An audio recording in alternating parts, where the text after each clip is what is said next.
Plugged-in NBA reporter Mark Stein says, Warriors officials believe they remain well-positioned for a trade upgrade at some point in the next year. So everyone wants to know, who are they going after? Already struck out on LeBron James, Paul George, Lauri Markkanen, but there's one name that could be right around the corner. Would Steph Curry ever leave the Warriors? Bam! Steph removes Warriors guard from his IG profile.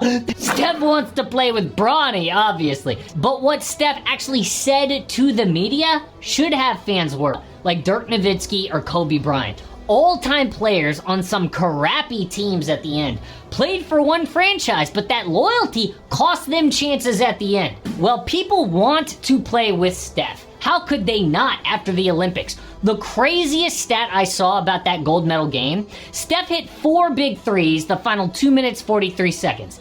Once out of 1,103 NBA games. The best they have is Andrew Wiggins on some nights, and he just disappears. I mean, some teams have one star, like the Nuggets, but at least Nikola Jokic has Jamal Murray, MPJ, and Aaron Gordon.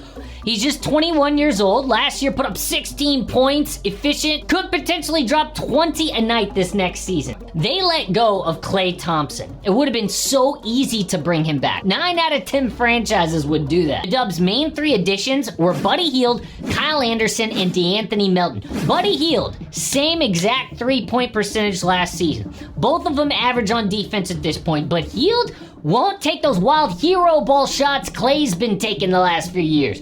Kyle Anderson is a smart player for their complicated offense, and he guarded Luka in the conference finals. DeAnthony Melton, an above-average 3-and-D player, but they signed on short contracts and didn't burn any draft picks. Well, Paul George went to Philly, and Lauri Markkanen stayed in Utah, but we learned what Golden State will give up. For Lauri, they offered cap filler Moses Moody, multiple first-round picks, and multiple swaps.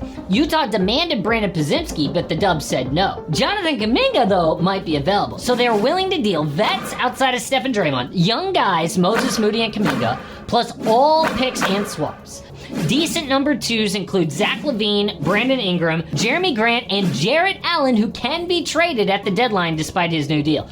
Or they could go for several role players like DeAndre Hunter, Bruce Brown, Kyle Kuzma, and Jordan Clarkson. The Warriors made sure to stay under the luxury tax. First, though, let's look at those other names that I said are definitely available. Zach LaVine is considered a toxic contract, but he could be had for cheap. Remember when people were saying that about Kyrie Irving 2 years ago? Now everybody's kicking themselves who had a chance to get him. Well, Zach is an elite offensive player who just hasn't had a chance in the playoffs. Dude's had one postseason run and lost in 5 to Milwaukee because he's not a number 1 option. But as a number 3, it works. That's why I think the Lakers are a perfect fit for him. Behind LeBron and AD, it works. So what about Jarrett Allen for the Warriors? The Cavs re-signed him on a cheap deal, which is awesome, and they can flip him if they start slow. But what about this home run option?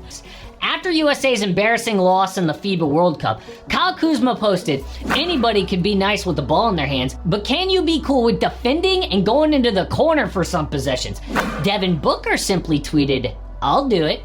The extra pass, strong defense, whatever Team USA needed. So after winning gold, Steve Kerr said to the media, no one asked about Devin Booker. He was incredible, our unsung MVP. He's the perfect unselfish player who doesn't get the national respect he deserves. And if the Suns continue to implode, Book or KD could move. I mean, imagine if the Suns get swept in the first round again. It would be a huge hit on KD's legacy. The Rockets traded back the Nets picks to get control of the Suns' future. Wants to trade for Kevin Durant. My turn. Phoenix loves KD and KD loves Phoenix. We are competing for a championship this year because we have the team to do it. Go Suns! Every offseason, some team that was supposed to make the playoffs gets embarrassed and panics.